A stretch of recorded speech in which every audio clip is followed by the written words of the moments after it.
Sandesh is the government's new messaging platform developed by the state-owned National Informatics Center.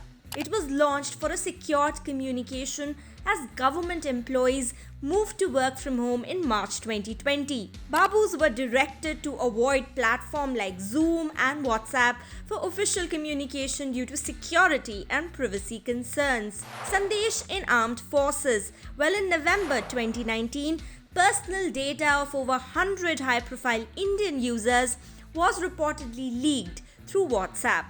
Soon after the data breach incident by the Israel-based NSO group's Pegasus spyware, the government announced the GIMS platform.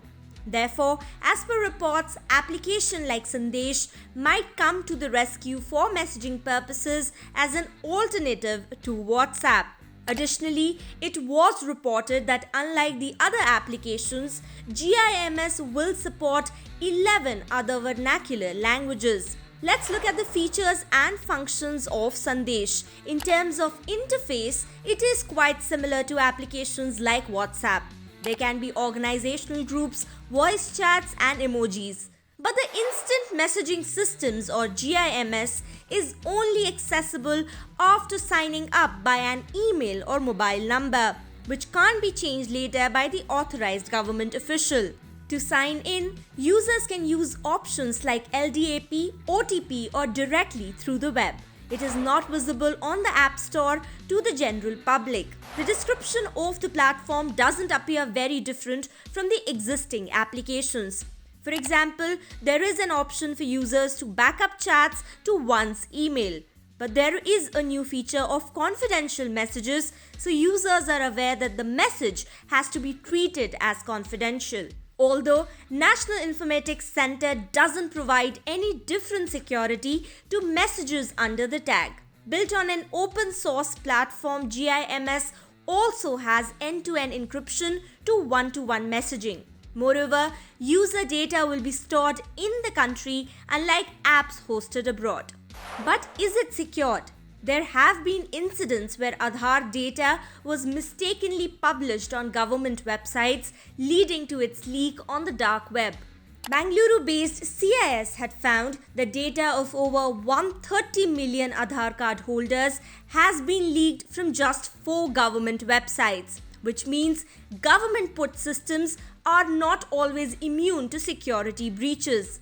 In India, National Informatics Center under the Ministry of Electronics and Information Technology is responsible for initiatives under Digital India and delivers required tech infrastructure to the central and state governments.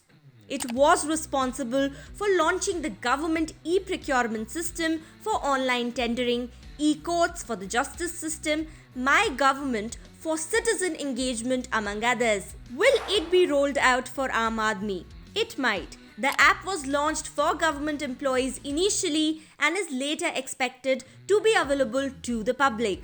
Reports suggest that it is currently under trial in several ministries. In August 2020, the National Informatics Center made the initial version available to Android users, later extending it to iOS. The launch was reportedly accelerated due to COVID-19. Importance of Sandesh for Atmanirbharta.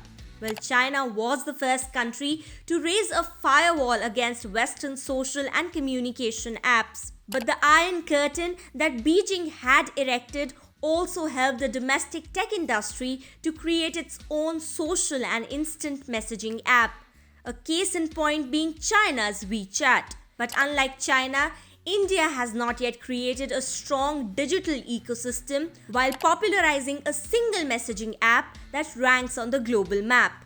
Therefore, India has continued its dependency on foreign applications, limiting digital protectionism. What's more, since China is the workshop of these global giants, some of these social and communication apps have their servers and data located in the mainland. The authoritarian Chinese regime has also made it clear that through its rules that these companies will have to share data with the law enforcement agencies as and when needed. Plus, the presence of Chinese cyber soldiers possess an immense risk of breaching the security of these West messaging and social media apps. Recently, many Twitterati found an alternative in the Swadeshi Coup platform, with the app reportedly crossing 3 million downloads. In that respect, a Sandesh or a coup will be better off through non-impregnable to threats and cyber warfare, since its servers and data will remain within the country. But it is a long road ahead